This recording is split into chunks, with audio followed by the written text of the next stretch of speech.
Imagine waking up in the greatest city on earth. Fresh water pours into your home through an engineering system so advanced that people thousands of years later would still admire it. Markets overflow with food from every corner of the empire. Roads stretch farther than the eye can see.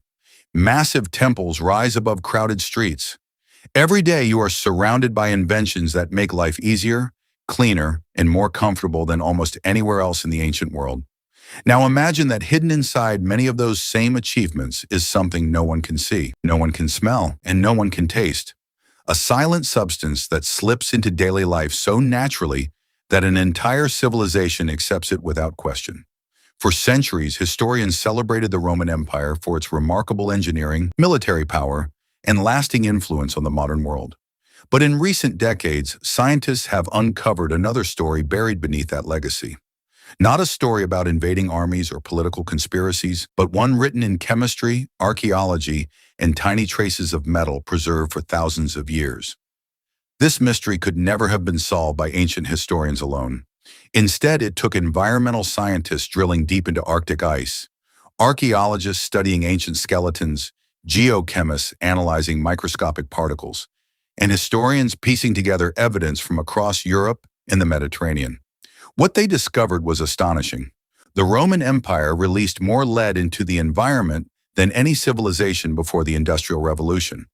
The evidence did not come from a single ruined city or a forgotten manuscript. It came from frozen layers of Arctic ice, ancient human remains, mining sites, water systems, and chemical fingerprints that survived for nearly 2,000 years. The picture that has emerged is both impressive and unsettling. Rome built one of the greatest civilizations in history while unknowingly surrounding itself with a metal that modern science now recognizes as highly toxic.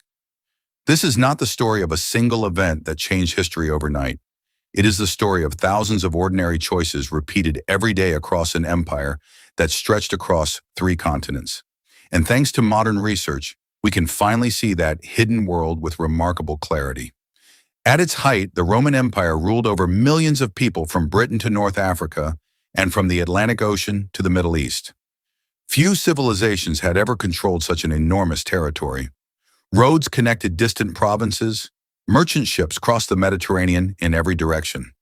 Messages, soldiers, goods, and ideas moved across the empire with astonishing speed for the ancient world. Roman engineers became famous for solving problems on a scale few others had imagined. They designed bridges that crossed powerful rivers. They built harbors that allowed massive trade networks to flourish. Their concrete structures proved so durable that many still stand today, despite nearly 2,000 years of earthquakes, storms, and human conflict. Perhaps nothing demonstrated Roman engineering better than their aqueducts. Gravity carried fresh water across valleys, hills, and mountains through carefully measured channels that supplied cities with drinking water, fountains, baths, and public facilities. Some aqueducts stretched for dozens of miles while maintaining only a slight downward slope. Even today, engineers admire the precision required to build them without modern equipment. Life inside Roman cities reflected this remarkable infrastructure. Public bathhouses became centers of social life. Markets displayed products imported from distant lands. Workshops produced everything from fine glassware to weapons and jewelry. Wealthy families decorated their homes with colorful mosaics and painted walls while ordinary citizens lived among bustling neighborhoods filled with shops and apartment buildings. The empire also depended on an enormous economy powered by mining. Gold, silver, copper, iron, and many other metals were extracted from regions across Europe and the Mediterranean. These resources supplied armies, supported trade, and funded ambitious building projects that reinforced Roman power for generations. Among all these materials, one metal stood apart because of its unusual properties. It was soft enough to shape with simple tools. It resisted corrosion better than many other metals. It could be melted at relatively low temperatures and reused again and again. To Roman craftsmen, builders, and engineers, it seemed almost perfect. That metal was lead. Lead became one of the most useful materials in the Roman world because it solved practical problems that people encountered every day. Unlike iron, it did not rust easily. Unlike many harder metals, it could be bent, molded, or cast into almost any shape. Builders, craftsmen, and engineers valued it for its reliability, not because they believed it had any special power, but because it simply worked. One of its most important uses was in plumbing. Roman engineers manufactured lead pipes in many different sizes to carry water through cities, public baths, fountains, and private buildings. Archaeologists have uncovered thousands of these pipes across the former empire, many stamped with the names of emperors, officials, or workshops that produced them. Their inscriptions have become valuable historical records, helping researchers identify when and where they were made. Modern historians, including Andrew Wilson, emphasize that the presence of lead pipes does not automatically mean Roman drinking water was highly contaminated.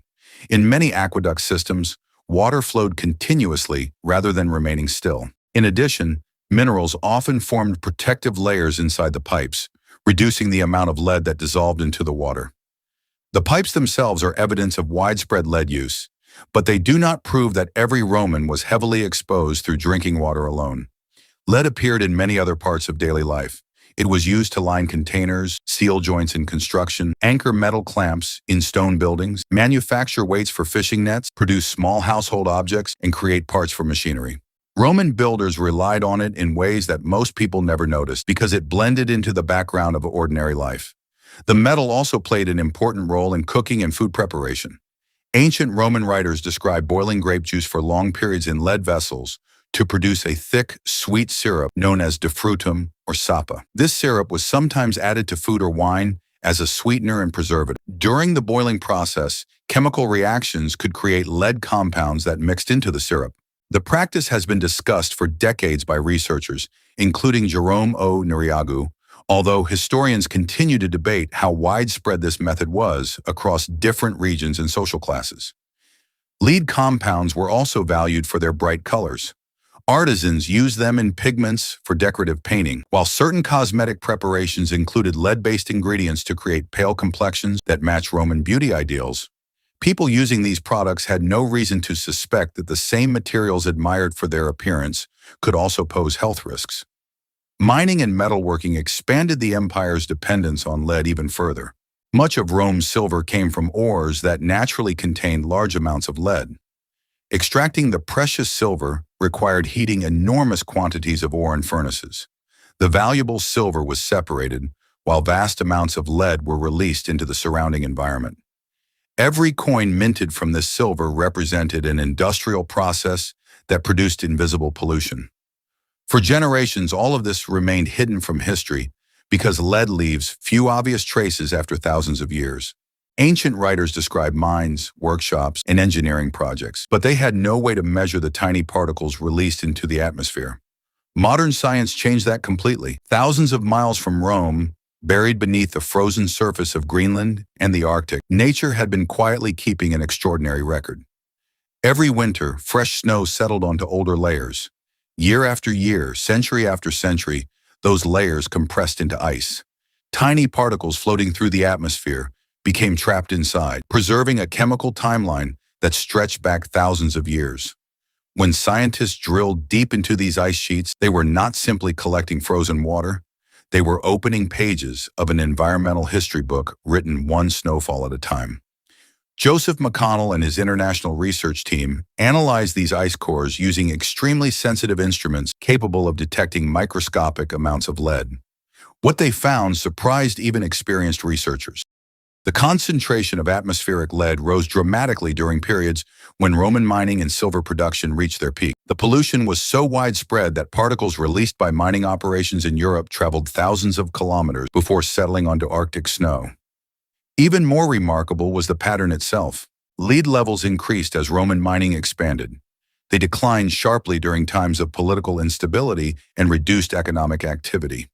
They rose again when mining recovered. The ice preserved an environmental fingerprint that closely matched the empire's changing economy. This discovery revealed something historians had never been able to measure before. Roman industry was operating on such a massive scale that its pollution reached some of the most remote places on Earth.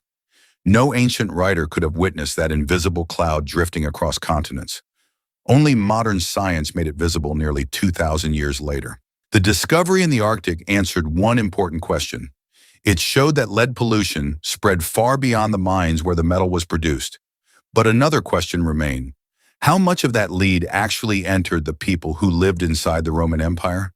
The answer was waiting in places that archaeologists have studied for generations: ancient cemeteries. Human bones and teeth preserve a chemical record of life. As we grow, minerals become part of our skeleton and our teeth.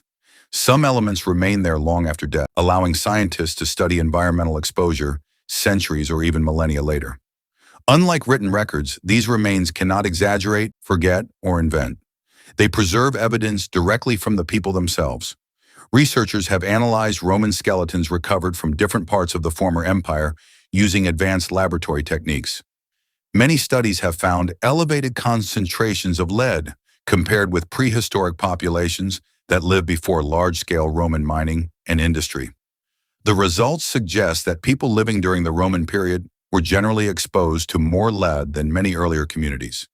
Teeth provide another valuable source of information because they form during childhood and remain largely unchanged throughout life.